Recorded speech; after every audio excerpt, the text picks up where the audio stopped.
So the first thing that he was calling me to lay aside was this idea of passions of the flesh. Now this comes from 1 Peter 2:11, where it says, "Beloved, I beg you as sojourners and pilgrims, abstain from fleshly lusts, which war against the soul." So there we go. There's the passage that the title of this talk comes from, the war against the soul. Peter says we have to abstain from passions of the flesh because they are waging war against our soul. You see, Satan knows if he can get us tripped up, if he can get us weighed down, if he can get us entangled with sexual sin, he can accomplish at least three things in our life. First, he knows that he can disconnect us from our walk with Jesus. 1 John 1:6 says, "If we say we abide in him and we walk in darkness, we lie and do not practice the truth." We cannot be engaged in a deep, abiding walk with Jesus and stuck and mired in sin. It will hold us back. It will prevent us from doing that. Secondly, Satan knows if he can get us entangled with these passions of the flesh, he can prevent us from engaging in ministry. As all the weight, all the sin, and all the shame is holding us back from engaging, how are we going to minister to our wives? How are we going to minister to the next generation? How are we going to engage in the calling that God has given to us if we've turned to the right and we're stuck in this sin? And third, I think most devastatingly, Satan knows he can impact the next generation with this sin. He can crumble the foundation of a marriage. He can prevent fathers from engaging with their sons because they're too much weighed down by the guilt and shame of this area and this struggle.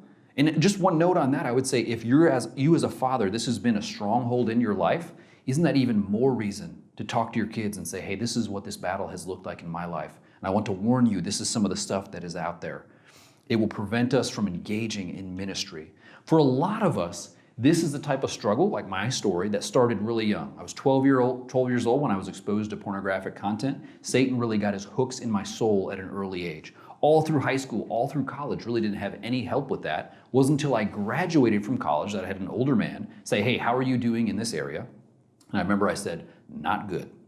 And he was willing to help me. He stepped into my life. He began to disciple me. That was the first time I ever got help with something like this. But this is something that we need to lay aside if we're going to be godly husbands, if we're going to run this race that God is calling us to do. So the challenge that I would give to anyone in this room, if this is an active part of your life, do not leave a men's retreat like this without sharing with a friend and saying, hey, this is something I'd like to get some help with. I know a church like this wants to help. We're talking about a serious addiction, particularly when we talk about internet pornography specifically, a serious addiction. It's unlikely that you will just stop because I spent 5 minutes talking about it. My challenge to you would be, you can get some help. Well, I hope this video was helpful. If you want to see more content like this, click the subscribe button. If you've got questions or comments, add to the discussion below. And if you want to support the channel, check out the Covenant Eyes affiliate link below.